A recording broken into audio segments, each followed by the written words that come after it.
สบายดีและสวัสดีเด้อพ่อแม่พี่น้องฝั่งลาวฝั่งไทยและทั้งต่างประเทศสบายดีวันที่1ธันวาเนาะมื้อนี้ก็เป็นวันหวยออกสาวซุกกะกำลังลุ้นหวยพี่น้อง FC กะลุ้นหวยคือกันอยู่บ่ถึงแม้ว่างวดนี้สาวซุกจะ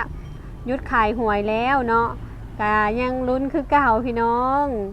อยากรู้ว่าเพิ่นสิออกเลขใดเด้เนาะขอให้พี่น้อง FC เบิดทุกคู่ทุกคนมีโชคมีไส้เนาะตอนนี้กำลังสิออกเด้อพี่น้องตำรวจแห่งชาติรองผู้บังคับการตำรวจภูธรจังหวัดกำแพงเพชรรางวัลตำรวจเอกชนะเลขท้าย2ตัวน่ะจะเป็นผู้ออก22ไปแล้วพี่น้องเลขท้าย3ตัว137 995เนาะเลขหน้า3ตัว655 389สุดท้ายค่ะโลรางวัลที่1ตัวนี้นะพี่น้องได้แก่กรรมการหมายเลขมันรุ่นนำกันเนาะใครได้จะเป็นผู้โชคดีผู้แทนสำนักงานการตรวจเงินแผ่นดินได้รางวัลที่1งวดนี้แผ่นดินจังหวัดกำแพงเพชรคุณชลอคำพิมพาจะเป็นผู้ยกคันยกเปิดช่องให้ลูกบอลหมายเลขตกลงในที่รองรับเป็นท่านสุดท้ายค่ะมาลุ้นนำกันพอแต่หวยออกเพิ่นกาเผยโฉมหน้าผู้ถูกรางวัลที่1ทุกงวดเลยเนาะพี่น้องอยากให้พี่น้อง FC สาวซุกถูกนำเด้เนาะงวดนี้บ่ได้ขายแต่ก็อยากให้พี่น้อง FC ถูกเพิ่นเสี่ยงโชคเสี่ยงดวงก็อยากให้เพิ่นถูกยังบ่ออกพี่น้องนะคะสามารถแอดไลน์ได้เลยนะ48นาทีแล้วยังบ่ทันออก95 บาทนะพี่ท่านใดที่เอาบ้านนี้เพิ่นแดดส่องนะคะวังหนึ่งนี่นะฟ้ามืดพี่น้องเป็นก้อนขี้เมฆดำบังตะเวนฝนคือสิตกนี่แหละบ้านนี้เขาว่าแดดส่องรางวัลที่1ยังไม่ออกอ้าวรางวัลที่1งวดวันที่1ธันวาคมพุทธศักราช2568เลขที่ออก252 โดยที่รางวัลที่1มีรางวัลเราทุกฟันเห็นนะ251พี่น้องเอ้ยออก252สำหรับเลขนะคะเลขรางวัลที่1นะคะเลขท้าย2ตัวนะเลขท้าย3ตัวเลขหน้า3ตัวออกเป็นที่เรียบร้อยแล้วนะคะพี่ท่านใดนะที่อยากจะคือออกเลขม้าคือเก่า461252เพิ่นว่าพี่น้องต่อเราสุกฝันเห็นเป็น251พี่น้องลองเสียงเบิ่ง251ออก252โอ้ย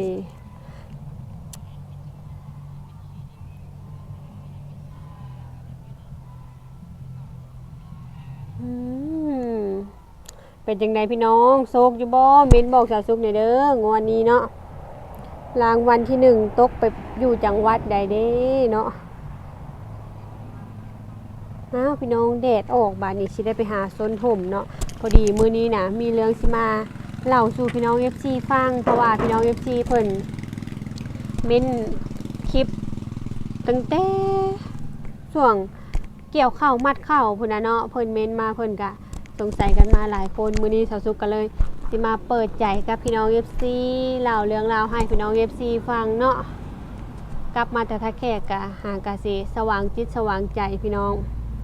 ก็สิมาเล่าให้พี่น้อง FC ผู้ที่เพิ่นสงสัยฟังนำกันในมื้อนี้เนาะเดี๋ยวไปหาส้นห่มกับพี่น้องแดดแล้วสาวสุกก็มานั่งบังห่มอยู่หน้าเฮือนเอ้ยหมีนี่แหละพี่น้องมื้อนี้ก็มาลิ้นน้ำเอ้ยหมีคือเก่าเอ้ยหมีเพิ่นมาแต่ฝั่งไทยฮอดตอนแรงมื้อวานนี้เด้เนาะมื้อนี้ก็เลยเข้ามา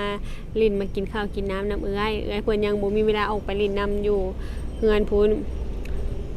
มื้อนี้สร้างกับยังบ่ได้เข้ามาเก็บงานพี่น้องหลังจากพักไปประมาณ8มื้อ9มื้อเลยแหละยังบ่ทันได้เข้ามาเก็บยังมีเศษอีหยังกองอยู่ทางหลังทางข้างฟังเบิ่งว่าเพิ่นสิเข้ามาเก็บให้มื้อใดเนาะงานที่ยังค้างคาเนาะไว้มีเพิ่นก็อยากกลับมาสะสางงานมื้อนี้เนาะสาวสุกว่าจะมาเปิดใจ เรื่องที่พี่น้อง FC เพิ่นสงสัยนั่นก็คือมีหนุ่มมาช่วยมัดข้าวเนาะมื้อนั้นเพิ่นว่าหนุ่มทางใดเนาะคือบ่เห็นหน้าเห็นตาเนาะเพิ่นว่าเนาะแล้วก็เพิ่นถามว่ามาช่วยหรือว่าจ้างมาเพิ่นว่าเนาะอันนี้เพิ่นก็สงสัยคือเพิ่นสมัครใจมาช่วยเนาะพี่น้องช่วยแบบว่าบ่ได้เอาเงินเนาะบ่ได้จ้างเพิ่นเนาะมือเกี่ยวเพิ่นก็มากับเอื้อยกับหลานแล้วก็เพิ่นชื่อว่าบ่าวต้อมเนาะพี่น้องแต่ว่าเพิ่นยังบ่ทันได้กล้าออกกล้องนำปานใดตาสุกก็เลยบ่ได้ถ่ายคลิปกับเพิ่นปานใดหั้นนะพี่น้องคือสาวสุกกับบ่าวต้อมนี่ก็เฮากำลังคุยกันอยู่เนาะพี่น้องสาวสุกก็บ่ฮู้ว่าเพิ่นจริงจังบ่จริงจังสาวสุกก็ยังบ่ได้เล่าสู่พี่น้อง FC ฟังจนกระทั่งเพิ่นสมัครใจมาเฮ็ดเวียกช่วยก็เลยถ่ายเพิ่นลงให้พี่น้อง FC ได้เห็นเนาะว่าเพิ่นมาช่วยเกี่ยวข้าวมัดข้าวเนาะคือสาวสุกได้คุยกับเพิ่นก็ได้ถามเพิ่นว่าจริงจังอยู่บ่หั่นนะพี่น้องประมาณนี้ถ้าว่าจริงจังก็คืออยากให้เพิ่นมาเห็นครอบครัวสาวสุกนะอยู่แบบใดเฮ็ดเวียกแบบใดครอบครัวมีแต่ผู้หญิงเนาะและเพิ่นน่ะสิมาช่วยเวียกช่วยงานเฮาได้อยู่บ่ครอบครัวเฮาน่ะมีเวียกหลาย เวียกไร่นาหัวสวนนี่แหละเฮาก็เฮ็ดไร่เฮ็ดนาเฮ็ดหัวเฮ็ดสวนตามสาวชาวนาบ้านๆนี่แหละเนาะบัดนี้เพิ่นสมัครใจมาแสดงว่าเพิ่นก็แบบจริงจังค่ะนะพี่น้องสาวสุกก็เลยสิมาเปิดใจแล้วก็เล่าสู่พี่น้อง FC ฟังเลยเนาะ ตอนคุยกับเพิ่นก็เพิ่นยังบ่มาซอยเวียกอีหยังเฮาก็บ่ฮู้ว่าเพิ่นสิจริงจังบ่จริงจังค่ะนะพี่น้องพอเพิ่นตัดสินใจมาซอยเวียกเฮาได้เนาะเฮ็ดเวียกก็เป็น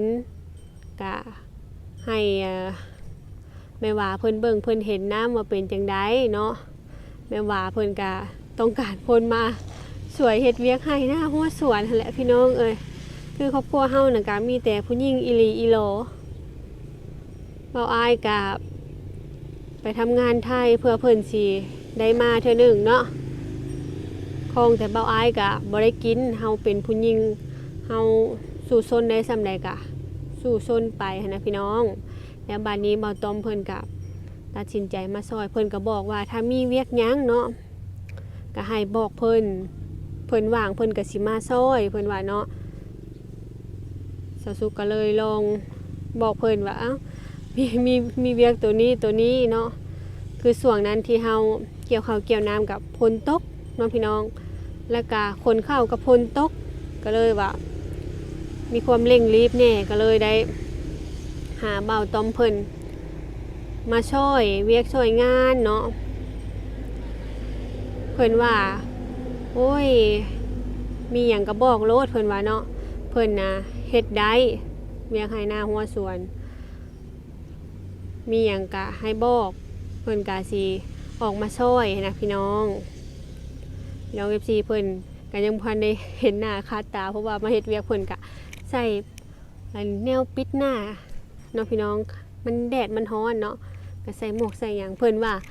เบิ่งหุ่นคือเบาอายเนาะ ไม่เห็นแล้วพี่น้องหุ่นห้อยคล้ายๆกันกับเบาอายหั่นล่ะเนาะเพิ่นก็เป็นเพื่อนต่อเพื่อนของเบาอายนะพี่น้องเราจะฟังว่าคนนี้นี่เฮ็ดเวียกเป็นเฮ็ดเวียกได้เพิ่นว่าเนาะก็ลองคุยเบิ่งบ่เสียหายเพิ่นว่าเบาอายเพิ่นก็อยากให้มีคนมาซอยเวียกซอยงานเพิ่นฮู้จักเป็นเพื่อนต่อเพื่อนนิสัยเป็นจังไดเพิ่นก็ให้ เพิ่งมาซอยเวียกซอยหยังหั้นนะพี่น้องแล้วก็ลองคุยกันเบิ่งเนาะกับเพิ่นแล้วก็บ่ฮู้ว่าเพิ่นสิจริงจังบ่จริงจังเนาะเห็นครอบครัวเฮาแล้วก็เฮามีเวียกประมาณนี้ถ้าว่าเพิ่นจริงจังเพิ่นหักสิมาซอยเวียกเฮาสาวสุคิดว่าเนาะถ้าว่าเพิ่นบ่มาไกลครอบครัวเฮานี่แสดงว่าเพิ่นน่ะก็คือสิบ่จริงจังปานใดสาวสุก็บ่กล้าเว้าสู่พี่น้อง FC ฟังเนาะแล้วก็พี่น้อง FC เพิ่นแชทเข้ามาถามก็มีหลายคนเนาะแชทเข้ามาถามว่าเพิ่นมาซอยเกี่ยวข้าวบ่หรือจ้างมาซอยอหย่างหลายคนเพิ่นก็คงคาใจเนาะมื้อนี้ก็เลยมาเปิดใจสู่พี่น้อง FC ฟังเลยเนาะคือสาวสุกกำลังคุยกับเพิ่นนั่นแหละพี่น้องก็ประมาณนี้เลยเนาะที่พี่น้อง FC เพิ่นคงใจสาวสุกก็มาตอบให้ละเด้อเนาะที่ผ่านมาก็คุยกับเพิ่นก็บ่ฮู้ว่าเพิ่นสิจริงจังประมาณใดนะพี่น้องสิเป็นไปในทางใดเฮาก็ยังบ่กล้ามาเล่าสู่พี่น้อง FC ฟังจนมื้อที่ว่าเพิ่นตัดสินใจมาช่วยเวียกก็แสดงว่าเพิ่นก็จริงจังมาช่วยเวียกครอบครัวเฮาเนาะแม่ว่าก็บ่อึดแต่เวียกกับพี่น้องเอ้ยก็ลงอันให้เพิ่นเฮ็ดเวียกช่วยแม่ว่านั้นมีแต่แนวจักเฮ็ดพี่น้องเอ้ยเฮ็ดหัวเฮ็ดซ่อมแซมหัวเนาะอยากปลุกตูบแน่อยากพิสังแน่หั่นนะพี่น้องลองให้เพิ่นมาช่วยเวียกช่วยงานเบิ่งว่าแม่เฒ่าเฮ็ดเวียกเก่งแบบนี้นี่เพิ่นโอเคอยู่บ่หั่นนะพี่น้องสาวสุก็มาตอบให้พี่น้อง FC หายสงสัยแล้วเด้อบาดนี้เนาะมารอบก่อนๆเพิ่นก็บ่ได้เปิดหน้าเปิดตาเนาะเดี๋ยวรอบหน้าเพิ่นมาเฮ็ดเวียกสวยจังสิให้พี่น้อง FC เห็นหน้าเห็นตาเพิ่นแน่พี่น้อง FC ก็อยากเห็นหน้าเห็นตาสาวสุก็มาตอบให้พี่น้อง FC หายสงสัยแล้วเด้อมื้อนี้เนาะพี่น้อง FC เพิ่นก็สงสัยมา2-3 คลิปแล้วที่เห็นเบาต้อมเพิ่นมาซอยเกี่ยวข้าวแน่มามัดข้าวแน่แต่ว่าบ่ได้ทักทายบ่ได้เห็นหน้าเห็นตาเพิ่นก็ยังฮู้ว่ามาช่วยบ่หรือจ้างมาช่วยหรือว่าคบกันบ่อหยังประมาณนี้เนาะเพิ่นว่าก็ประมาณนี้เลยพี่น้องตามที่สาวสุกเล่าไปเลยเนาะแม้ว่าครอบครัวเฮานะก็ขาดผู้ชายขาดผู้ที่ว่าเพิ่นสิมาเคลื่อนแข่งในครอบในครัวพี่น้องสาวสุกก็สิเข้า27ปีในปีหน้าแล้วเนาะพี่น้อง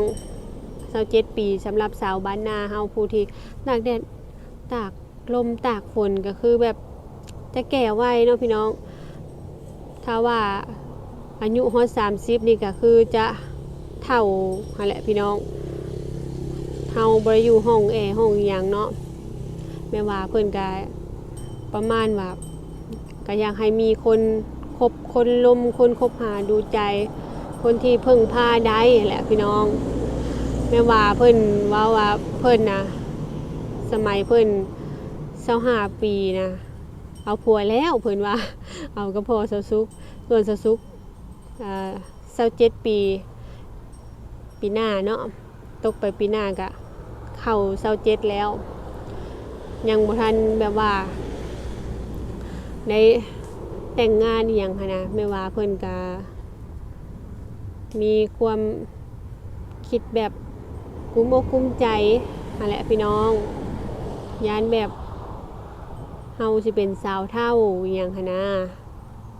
ประมาณนี้สำหรับคลิปนี้ก็มาเล่าสู่พี่น้อง FC ฟังประมาณนี้เลยเด้อถ้าพี่น้อง FC สงสัย